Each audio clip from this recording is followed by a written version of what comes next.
Ditadura militar. Um lado sombrio da história do Brasil. Parte 2. O governo Costa e Silva. O início da repressão.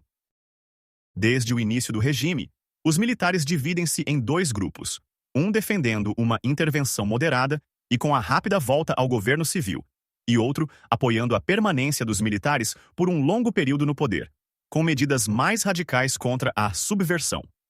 Com a chegada de Costa e Silva ao poder, esse segundo grupo, a linha dura, ascende ao comando. Costa e Silva assume a presidência em 1967, junto com a entrada em vigor da nova Constituição.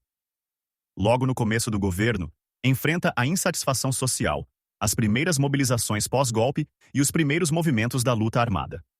Enfrenta ainda a dificuldade no Congresso. Pede a cassação de deputados do MDB, entre eles Márcio Moreira Alves, que fizeram discurso para que as mulheres se recusassem a namorar soldados, num protesto contra o regime. Após votações tensas no Congresso, os deputados não caçam Alves. No dia seguinte, Costa e Silva baixa o AI-5 e oficializa a repressão no Brasil. Seu governo acaba no ano seguinte, quando sofre um acidente vascular cerebral. Passeata dos 100 mil. O início da repressão. Em março de 1968, policiais militares matam a tiros o estudante secundarista Edson Luiz de Lima Souto. Sua morte desencadeia uma série de mobilizações do movimento estudantil contra a ditadura. Essas passeatas são reprimidas pela polícia e resultam em dezenas de mortos e centenas de estudantes presos. Após uma das manifestações mais violentas, o regime decide autorizar uma passeata dos estudantes fluminenses no dia 26 de junho de 1968.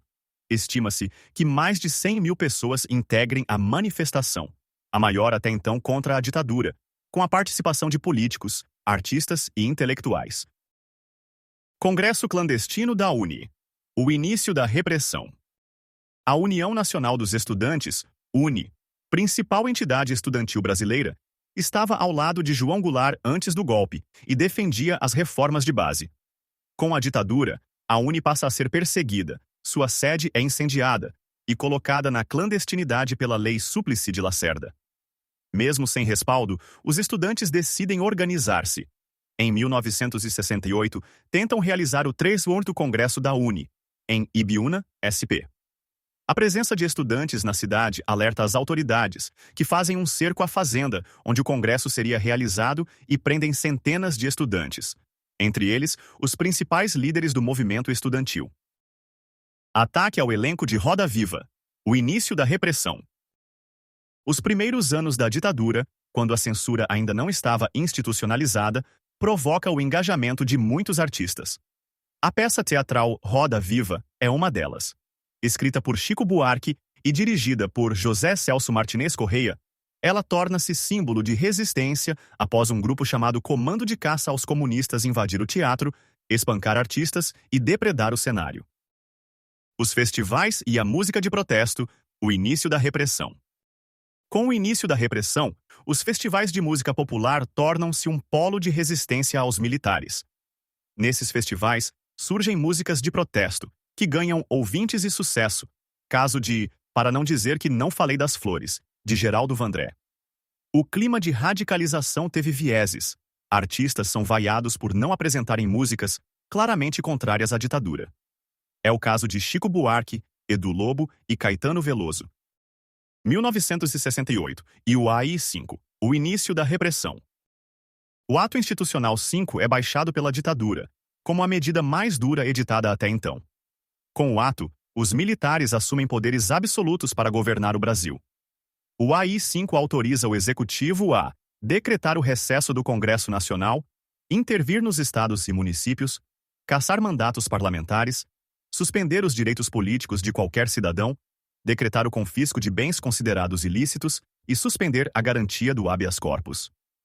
A medida entra em vigor no dia 13 de dezembro de 1968 e inicia a fase mais violenta do regime militar. O Congresso é imediatamente fechado e deputados são cassados e perseguidos. Os deputados só voltam à atividade no fim de 1969. Censura e repressão. Prisão de Caetano e Gil. Anos de chumbo. O AI-5 torna a repressão muito mais forte e a atuação das forças policiais mais violenta. Estudantes, políticos, jornalistas e artistas são presos e perseguidos. A tortura ganha força e o número de exilados se alastra.